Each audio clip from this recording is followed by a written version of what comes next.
He never went to college. He came from a small town most people outside England had never heard of. His father made gloves for a living. And yet, right now, today, you cannot speak English for 5 minutes without using a word he invented. His name was William Shakespeare. This is the story of how a glove-maker's son from a quiet market town became the greatest writer in the English language and gave the world hundreds of words and phrases we still cannot live without.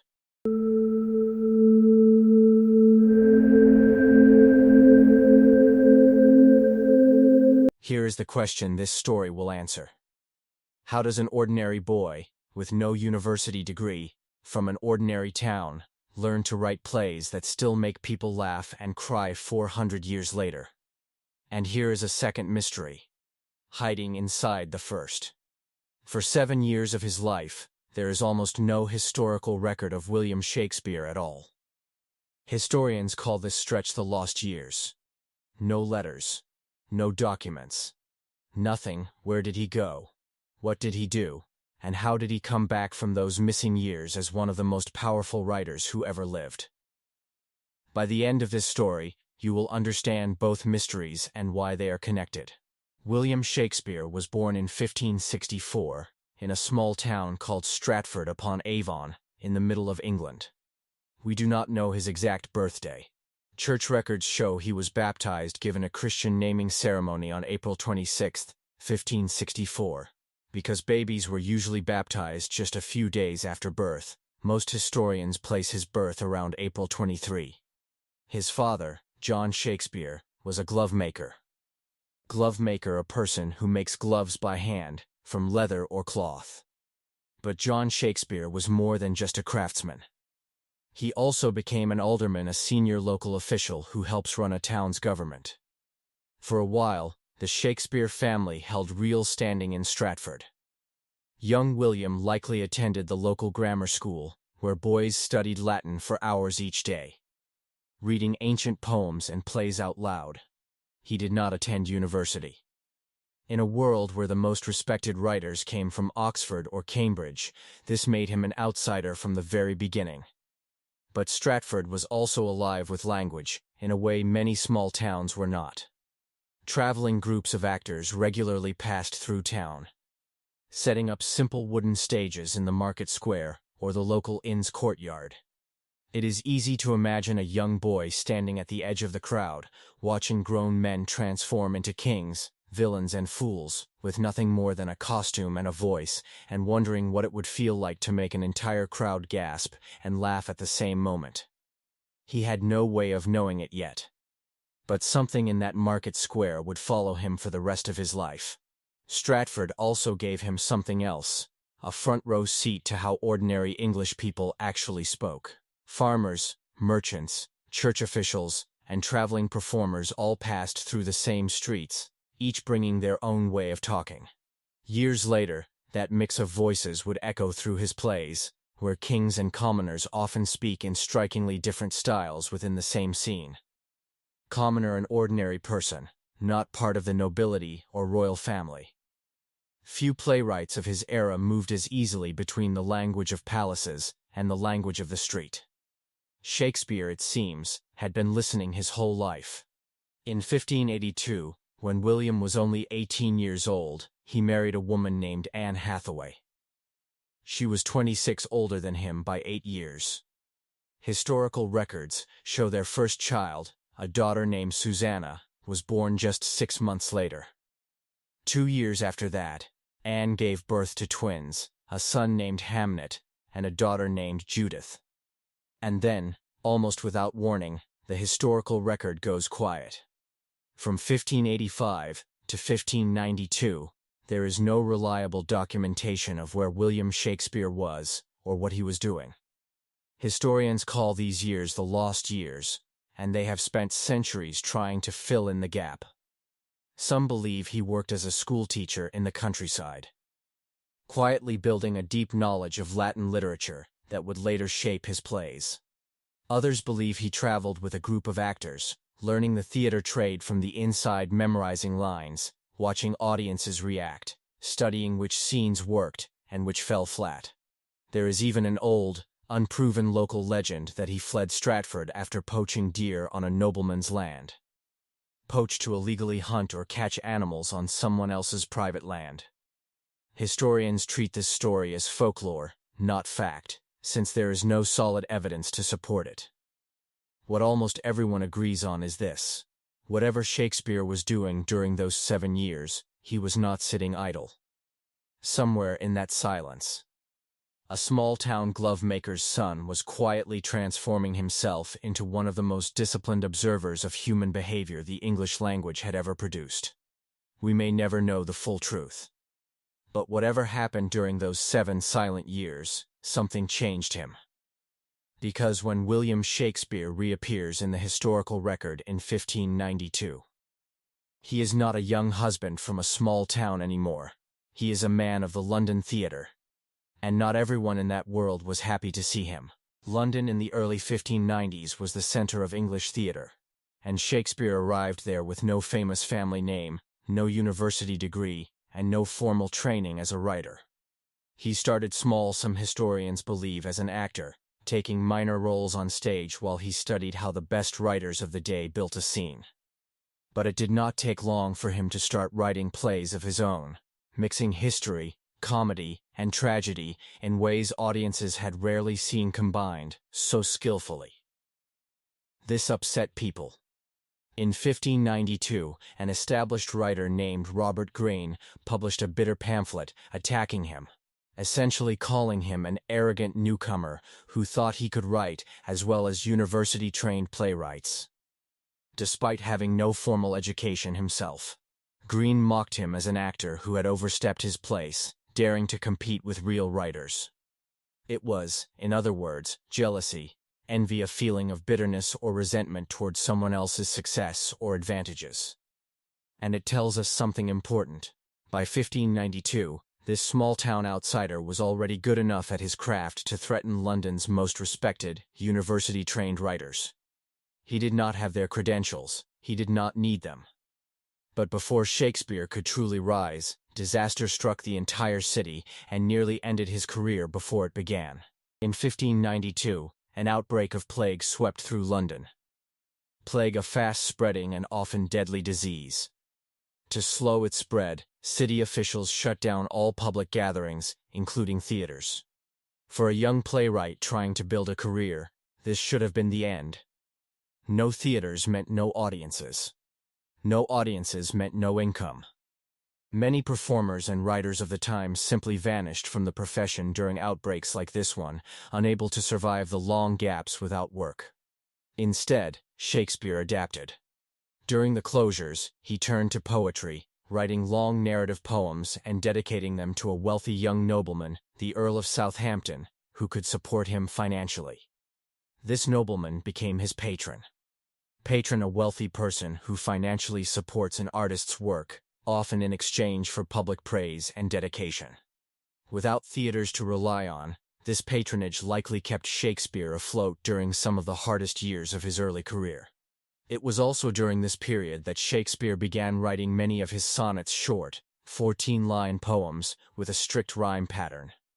Sonnet, a 14-line poem, traditionally about love, loss, or time, written in a fixed rhyming structure. Over his lifetime, he would write more than 150 of them, exploring desire, jealousy, aging, and devotion with a psychological honesty that feels startlingly modern. When the plague finally eased and the theaters reopened, Shakespeare did not simply return to where he had left off. He came back sharper, more ambitious, and ready to help build something far bigger than a single play. But no one, not even Shakespeare himself, could have predicted the personal tragedy that was about to reshape everything he wrote next. By the mid-1590s, William Shakespeare's career was rising fast. He had joined a theater company, and his plays were drawing real audiences in London. Then, in August 1596, his 11-year-old son, Hamnet, died. The historical record does not tell us the exact cause. Picture that moment. A father, deep in the busiest, most successful years of his career, receiving news that his only son was gone. Many historians believe this loss changed the emotional depth of Shakespeare's later work. Tragedy, a serious play that ends in death, loss, or downfall, often meant to stir deep sorrow in the audience. In the years following Hamlet's death, Shakespeare wrote some of his most devastating tragedies, including a play about a grieving prince named Hamlet, a name strikingly close to his son's. Historians are careful here. We cannot know for certain that Hamlet was written directly because of Hamlet's death. But the emotional weight of loss runs through Shakespeare's tragedies from this period in a way many scholars find impossible to ignore. And strangely, it was in these same difficult years that Shakespeare's public fortunes reached a new peak. In 1599, his theatre company, then known as the Lord Chamberlain's Men, built a brand new playhouse on the south bank of the River Thames. They called it the Globe, a large, open-air, wooden theater that could hold up to 3,000 people at once, packed shoulder to shoulder to watch his plays performed live. Shakespeare was not just a writer for the Globe. He was a shareholder, a part owner, who profited directly from the theater's success, alongside his fellow actors.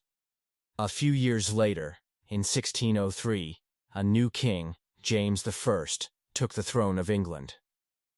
Impressed by the company's reputation, he placed them under his own royal protection, and the group was renamed the King's Men. The boy who had once watched traveling actors in a market square now had his name tied to one of the most famous stages in the world, and his company answered directly to the king himself even while Shakespeare carried private grief no audience could see. It was during this remarkable stretch of his career grief behind the curtain. Triumph on the stage that Shakespeare wrote many of the plays we still consider his finest, Hamlet, Othello, King Lear, and Macbeth among them. Dark, complicated, unforgettable stories, written by a man who understood loss from the inside. So let's return to our central mystery. How did an ordinary boy from a small town, with no university training, become one of history's greatest writers and, along the way, help shape the English language itself? Part of the answer is timing. In Shakespeare's lifetime, English did not yet have official dictionaries or fixed spelling rules. The language was still forming, still flexible. That gave a bold, curious writer enormous freedom. Shakespeare took full advantage of it. He combined existing words to create new ones, stitching two simple words together to describe something no single word could yet capture. He turned nouns into verbs, and verbs into nouns, bending grammar rules that had not fully solidified yet.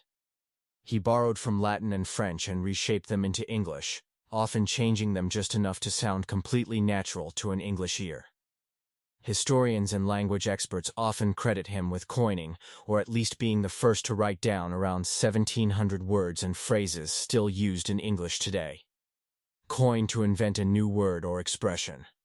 Words like eyeball, bedroom, and lonely are commonly traced back to his plays, along with everyday phrases like break the ice and wild goose chase.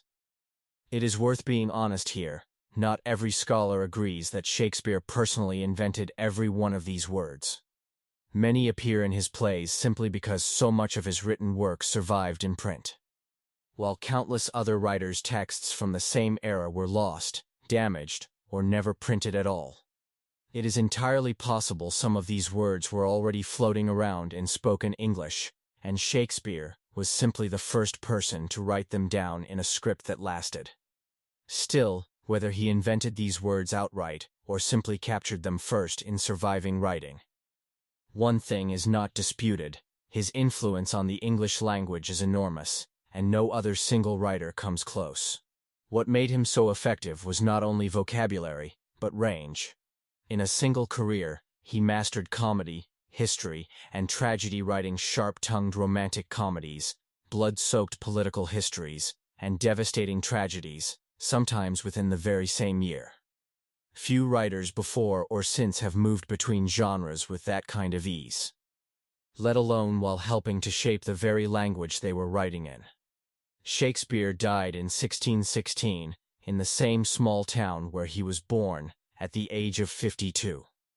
But his legacy, the lasting impact a person leaves behind, remembered long after they are gone, was far from finished. 7 years after his death, in 1623, two of his fellow actors and business partners. John Heminges and Henry Condell gathered his plays into a single large printed volume known as the First Folio. Folio, a large book made from sheets of paper folded only once, traditionally used for important printed works. Without that folio, roughly half of Shakespeare's plays, including Macbeth and Julius Caesar, might have been lost to history forever, surviving only as fading memories in the minds of actors who had once performed them. The small-town boy who never attended university did not just become a great playwright. He became one of the people who shaped how English speakers think, feel, and talk, whether we realize it or not. Started as an outsider. No degree, no famous name, just a small town, a quiet market square, and a curiosity about words. He lost a son in the middle of his greatest triumphs, and instead of breaking him, that grief seeped into some of the most powerful writing the English language has ever known. Today, every time you call yourself lonely, or head to your bedroom, or roll your eyeball in annoyance, you are speaking William Shakespeare's English, whether you know it or not. A glovemaker's son from a small English town gave the entire world a bigger vocabulary, and he did it without ever knowing how far his words would travel. If this story inspired you, hit subscribe. Storied English brings you true stories like this one every week, told in clear, simple English to help you learn while you watch. Next time, we're stepping into the glittering, dangerous world of Victorian London to meet a man who made an entire city laugh right before that same city turned on him completely. Don't miss the story of Oscar Wilde, the wittiest man in England, and the trial that destroyed him.